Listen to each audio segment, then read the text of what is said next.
თამთა მოგესალმებით პირველ რიგში უღმესი მადლობა თქვენი დროისთვის. მოგესალმებით, დიდი მადლობა მოწვევისათვის, მივესალმები ასევე თქვენს მაყურებელს. თამთა, ჩვენ ვნახეთ პრეს-რელიზი, რომელიც გავრცელდა მონეტარული პოლიტიკის კომიტეტის სხდომის შემდეგ, აი უშუალოდ სები რა განმარტებას გააკეთებს, აი რა ფაქტორებზე დაყრდნობით მიიღეთ დღეს ეს გადაწყვეტილება, აი რატომ ფიქრობთ, რომ ინფლაციური მოლოდინები მცირდება და რეალურად დღეს ინფლაციაზე რა ფაქტორები მოქმედებს?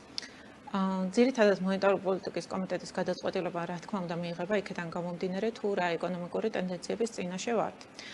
ჩვენთვის რაც არის მთავარი, ეს არის ინფლაცია და ინფლაციას ხედავთ, რომ უკვე 20 თვე არის 2023 წლის დასაწყისიდან მიზნობრივ 3%-იან მაჩვენებელთან შედარებით ბევრად დაბალი არის. ნოემბერში მთლიანმა ინფლაციამ 1.3% შეადგინა, ხოლო საბაზო ინფლაციამ 1.6%. ამასთან ერთად ჩვენთვის მნიშვნელოვანი არის, რა დგას ამ დაბალი ინფლაციური გარემოს მიღმა და რა არის ამის მდგენელი. ამის მდგენელი ცალსახად მიუთითებს ყველა ეკონომიკური ინდიკატორი იმაზე, მთავარი არის ის, რომ ეს დაბალი ინფლაციური გარემო მომდინარეობს შიდა ეკონომიკური ფაქტორებიდან, კერძოდ კი თანმიმდევრულმა მონეტარულმა პოლიტიკამ მოახერხა ის, რომ დღეს საქართველოში არის ფასების სტაბილურობა. ეს გამოიხატება იმაში, რომ ინფლაციური მოლოდინები, გრძელვადიანი ინფლაციური მოლოდინები არის სტაბილური. ამის ერთ-ერთი მთავარი ინდიკატორი, რასაც როგორც საქართველოს ეროვნული ბანკი, ასევე პოსტკოვიდურ პერიოდში მსოფლიოს წამყვანი ცენტრალური ბანკებიც, როგორც არის ევროპის ცენტრალური ბანკი და ფედი ეკონომიკური ანალიზისას იყენებს, ეს არის ეგრეთ წოდებული ხისტი ფასების ინფლაცია, რაც გამოიხატება ადგილობრივი მომსახურების და ადგილობრივად წარმოებული პროდუქტების ინფლაციაში. ეს არის ისეთი ტიპის საზომი, რომელიც ყველაზე უკეთ ასახავს გრძელვადიან ინფლაციურ მოლოდინებს. და შესაბამისად ჩვენთან აი ეს ინდიკატორი ადგილობრივად წარმოებული საქონლისა და მომსახურების ინფლაცია რაც არის საკმაოდ დაბალი და ნოემბრის მონაცემებით 1.8% იყო. მნიშვნელოვანია ის, რომ მიმდინარე წელს 2024 წლის განმავლობაში სწორედ ადგილობრივად წარმოებული პროდუქტებისა და საქონლის ინფლაცია განაპირობებს იმას, რომ დაბალი ინფლაციური გარემო ნარჩუნდება. გარდა ასეთი ტიპის შეფასებისა და ასეთი ტიპის ინდიკატორისა, მოგეხსენებათ თქვენ, რომ ჩვენ ყოველთვიურად ვაწარმოებთ ინფლაციური მოლოდინების და ბაზრის კვლევას, სადაც კომპანიებს უგზავნით კითხვას და ისინი უთითებენ და ამ პასუხებს ჩვენ ანონიმურად ვღებულობთ. აქაც გამოიკვეთა ის, რომ ნოემბერში ინფლაციური მოლოდინები წინა თვესთან შედარებით არის შემცირებული, ოქტომბერში შემცირებული იყო და ზოგადად ისევე როგორც ინფლაციას 2023 წლის დასაწყისიდან ანალოგიურად ინფლაციური მოლოდინებიც არის კლებადი. ანუ ჩვენ ინფლაციის კუთხით გვაქვს დაბალი ინფლაციური გარემო, ჩვენი მოლოდინი არის ის, რომ 2024 წელს საშუალოდ ინფლაცია 1.2% იქნება, ხოლო საშუალოვადიან პერიოდში 3%-თან ახლოს შენარჩუნდება. თუმცა გადაწყვეტილების მიღების დროს ესევე ვირჩენთ სიფრთხილეს იქიდან გამომდინარე, რომ გლობალურად გაურკვევლობა საკმაოდ მაღალ დონეზე ნარჩუნდება მიმდინარე გეოპოლიტიკური მდგომარეობის გამო და ზოგადად მსოფლიოში მიმდინარე ეკონომიკური მდგომარეობის გამო. აქედან გამომდინარე, რადგანაც გაურკვევლობა მაღალი არის და ინფლაციური რისკებიც სახაზი არის, ეტაპობრივად შევანელეთ აქამდე 11%-დან 8%-მდე და ამ ეტაპზე მივიჩნიეთ, რომ 8%-ზე შენარჩუნება იყო ოპტიმალური. კი ბატონო, თამთა ბოდიში გაწყვეტინებთ, ასევე ამ რელიზშიც მიუთითებთ, რომ თუ ეს ინფლაციური რისკები არ რეალიზდა, რეალურად არსებობს იმის შესაძლებლობა, რომ 7%-მდე მოხდეს, ასე ვთქვათ, ამ რეფინანსირების განაკვეთის შემცირება. აი რა ვადებს უყურებს ყველა ამ წინაპირობიდან გამომდინარე, თუ ასე ვთქვათ, თქვენ მოახერხეთ და რეფინანსირების განაკვეთი შეამცირეთ ამ მაჩვენებლამდე. დიახ, ანუ მონეტარული პოლიტიკის გადაწყვეტილების მიღებისას ყოველთვის მხედველობაში მიიღება საშუალოვადიანი პერიოდი, დაახლოებით 3 წლიანი პერიოდი. რაც შეეხება ახლა კონკრეტულად 7%-ს, იქიდან გამომდინარე, რომ ჩვენ უკვე ამ მკაცრი მონეტარული პოლიტიკიდან გამოსვლა ჯერ კიდევ 2023 წლის დასაწყისიდან დავიწყეთ და 3%-ული პუნქტით აგვაქვს შემცირებული. ამ ნეიტრალურ გრძელვადიან წონასწორობამდე მისვლამდე მხოლოდ 1%-ული პუნქტი დარჩა და ანუ შესაბამისად დღევანდელი მოცემულობით დაახლოებით ალბათ 20-25 წლის ბოლოსკენ მოვიაზრებთ იმას, რომ საბოლოოდ ნეიტრალურ განაკვეთამდე შემცირდეს. თუმცა აი ამ ნეიტრალურ განაკვეთამდე შემცირების სიჩქარე დამოკიდებული არის იმ მოცემულობაზე და ინფლაციური რისკებზე, რასაც ხედავთ. თავისთავად ახლა, როდესაც საკმაოდ დაშორებული არის მონეტარული პოლიტიკის განაკვეთი ნეიტრალურ განაკვეთს და საკმაოდ გამკაცრებული იყო, შესაბამისად მონეტარული პოლიტიკის განაკვეთის შემცირება წინა პერიოდებში უფრო სწრაფი იყო, რაც უფრო უახლოვდებით ნეიტრალურ განაკვეთს, ეს ბუნებრივი არის, რომ უფრო ფრთხილი ბიჯებით და ნელი ტემპით მიმდინარეობს მონეტარული პოლიტიკის განაკვეთის ნეიტრალურ დონემდე შემცირება. კი ბატონო, ეკონომიკურ რისკებზეც უნდა გკითხოთ, მათ შორის დღევანდელ რელიზშიც თქვენ ნათქვამი გაქვთ, რომ ეკონომიკური პერსპექტივა არის კვლავ მაღალი გაურკვევლობით ხასიათდება, ხომ? რეალურად აი რა არის მთავარი რისკები დღეს ეკონომიკისთვის, რასაც ხედავთ თქვენ? ეს არა მხოლოდ საქართველოში, ზოგადად გლობალური ეკონომიკური პერსპექტივები, ასევე ნებისმიერი გლობალური საერთაშორისო ორგანიზაციის შეფასებაც გლობალურად ეკონომიკური პერსპექტივების განვითარების შესახებ აღნიშნული არის, რომ კვლავ გაურკვევლობით ხასიათდება გეოპოლიტიკური მსოფლიოში მიმდინარე გეოპოლიტიკური ვითარებიდან გამომდინარე და თავისთავად ჩვენ ღია ეკონომიკა ვართ და ასეთი ტიპის რისკები და გლობალურად მიმდინარე პროცესები ჩვენზეც ახდენს გავლენას.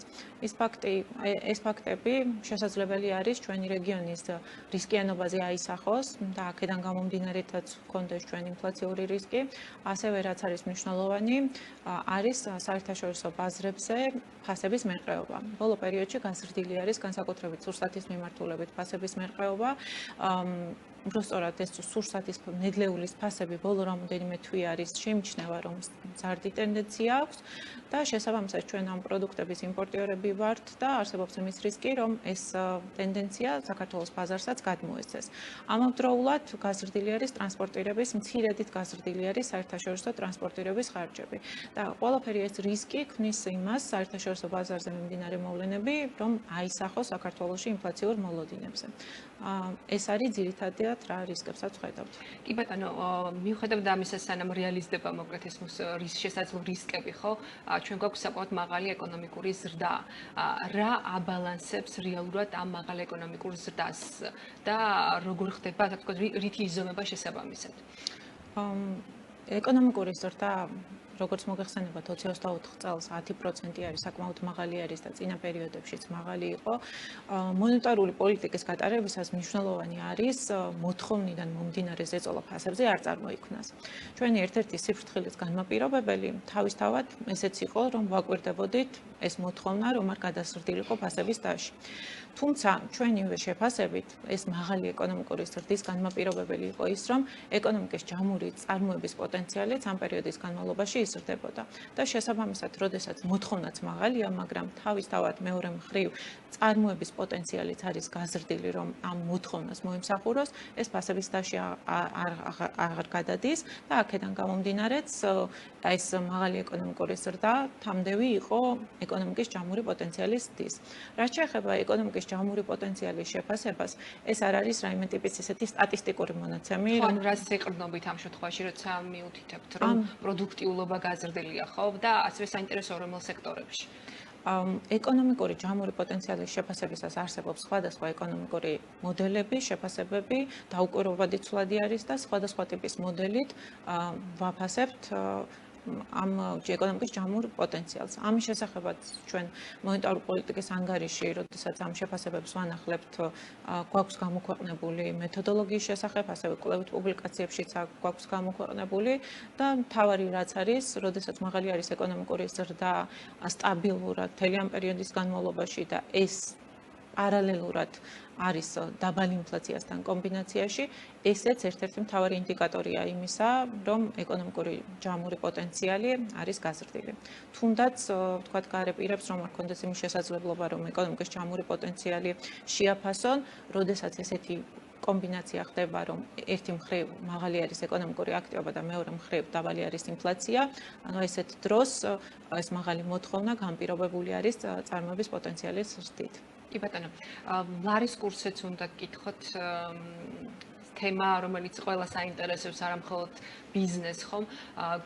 პრემიერ-მინისტრმა ირაკლი კობახიძემ თქვა, რომ იმისთვის, რომ სტაბილურ ნიშნულზე იყოს ეროვნული ვალუტა, მცირე ჩარევები დასჭერდა ეროვნულ ბანკს. აი თუ შეგიძლიათ სავალუტო ინტერვენციების შესახებ გითხრათ, რა მოცულობების ინტერვენციებზე ამ შემთხვევაში საუბარი? ინტერვენციების შესახებ აქვე აღნიშნავ იმას, რომ ეს ინტერვენციები ხორციელდება როგორც გაყიდვის, ასევე შესყიდვის მიმართულებით. თავად სიტყვას ინტერვენცია ორივეს მოიცავს, როგორც გაყიდვას, ასევე შესყიდვასაც. ასევე თქვენი ეთერითაც და ეროვნული ბანკი ყოველთვის ხაზს უსვამს იმას, რომ საქართველოში მოქმედებს ცურავი გაცვლითი კურსის რეჟიმი და საბოლოო ჯამში გაცვლითი კურსი ეს არის ეკონომიკური ფუნდამენტური ფაქტორების შედეგი.